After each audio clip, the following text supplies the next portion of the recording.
大家好，呢一個係2024年第23條嘅 MC， 咁呢條題目咧係關於 Gini coefficients 嘅。咁我相信大家都知啦 ，Gini coefficients 咧係愛嚟咧量度呢個嘅 income inequality 嘅。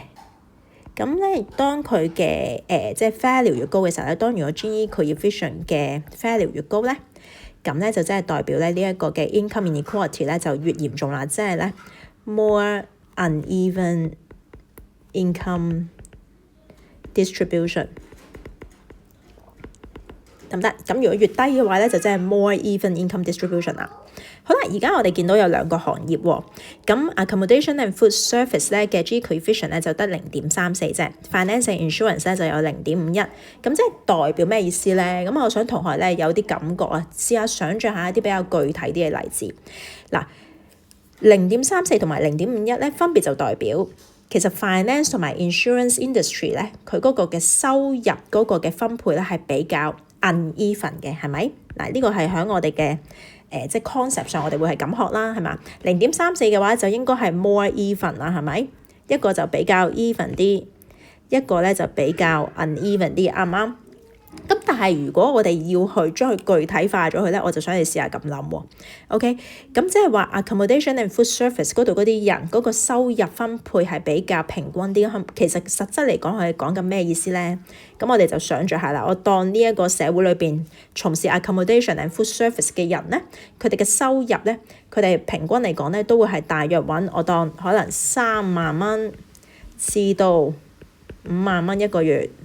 呢個係我俾出嚟嘅例子嚟啫，咁啊個收入差距唔係好大嘅，見到即係介乎3萬至5萬都唔會話爭好遠。咁但係咧 finance insurance industry 嘅人咧就哇好唔同啦，最低人工嗰個可能係6000，但係最高人工嗰個咧講緊原來賺10萬喎。嗱，大家有冇個感覺出咗嚟啊？即刻嗱，即係話咧所謂嘅0.34、0.51，我哋可以點樣理解咧？就係話個收入差距邊個闊啲，邊個冇咁闊啊嘛。0.34嗰個咧個收入差距就比較窄啲嘅，而0.51嗰個咧收入差距就比較闊啲嘅。所以從呢個例子你可以好明顯見到啦，哇3萬至5萬同埋6000至10萬嘅分別。係嘛？咁所以我哋咧用呢個例子咧，我哋都可以幫我哋容易啲去諗咧，以下邊一句係啱嘅。嗱，第一句 salaries of workers in accommodation and food service industry are lower than that of professionals in the finance and insurance industry。究竟從事 accommodation and food service 嘅人係咪一定賺少過從事 finance and insurance industry 嘅人嘅咧？答案就係梗係唔係啦。嗱，你見到 accommodation and food service 喺呢個例子裏邊，你見到我哋哇，即係有機會佢可能賺緊3萬蚊個月，5萬蚊一個月都得噶嘛。咁但係嗰個嘅 finance and insurance industry 嘅人，有機會其實係賺緊6000蚊個月嘅啫喎，唔係個個都賺10萬噶嘛，係咪先？咁所以咧，第一句係錯嘅。嗱，然後我哋睇第二句啦。Compared to professionals in finance and insurance industry, levels of human capital 呢個可以 highlight 住。意思即係咩啊？同學可能唔知，可以寫低 skills and knowledge 啦，你可以咁樣去理解。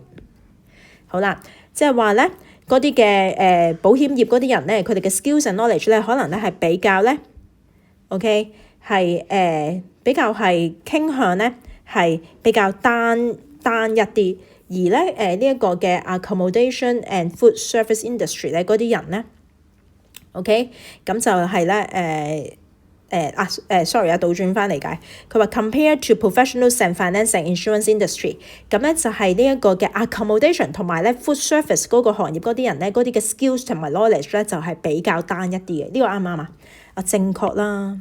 點解啊？因為喺呢一個嘅住宿同埋呢一個飲食服務裏邊當中，嗰啲人可能佢哋嗰個技能啊、學歷啊都差唔多，所以佢哋 earn 嘅 income 咪會差唔多咯，唔會有好大分別咯。得唔得？咁所以 that's why 咧，佢哋咧嗰個嘅收入差距就會係窄啲啦，就會係0.34啦。咁所以呢一句係啱嘅喎。嗱，我哋睇埋第三句 ，wage payment method for professionals in the finance and insurance industry is mostly basic salary plus commission。但係咧 workers in accommodation and food service 咧就會通常係 time rate。咦，同嗰個 wage payment method 有啲關係喎。嗱，如果係 basic salary plus commission 嘅話咧，就有機會令到個薪金比較浮動啲啊，因為係會同佢嗰個嘅performance 係掛鈎啊。但係咧，如果係用 time base 嘅話，薪金咧就會比較 fixed 啲，咁所以咧呢一個咧就會係導致比較 fixed 嘅 wage，而呢個咧就會係導致咧一個比較咧係unstable 嘅 wage， 係咪啊？咁所以變相咧，我哋會見到啦，哇個薪金浮動咧係會誇張啲嘅。如果係保險業嗰度，如果係飲食業嗰度咧，個薪金咧就係比較即係 fixed 啲嘅。咁所以呢個亦都解釋得到點解保險業嗰度哇嗰個月如果生意好就可能10萬，但係嗰個月生意麻麻地可能得6000，係嘛？所以個 range 會好大嘅。咁但係咧，如果係做飲食啊或者住宿嗰啲咧，哇個薪金都係比較係 stable 啲嘅，都係 around 每個月都係咁上下，每個人都係咁上下，係咪？咁所以第3句亦都係啱嘅，得唔得？希望透過呢2個嘅例子啦，可以令到大家容易啲去思考呢一類型嘅問題。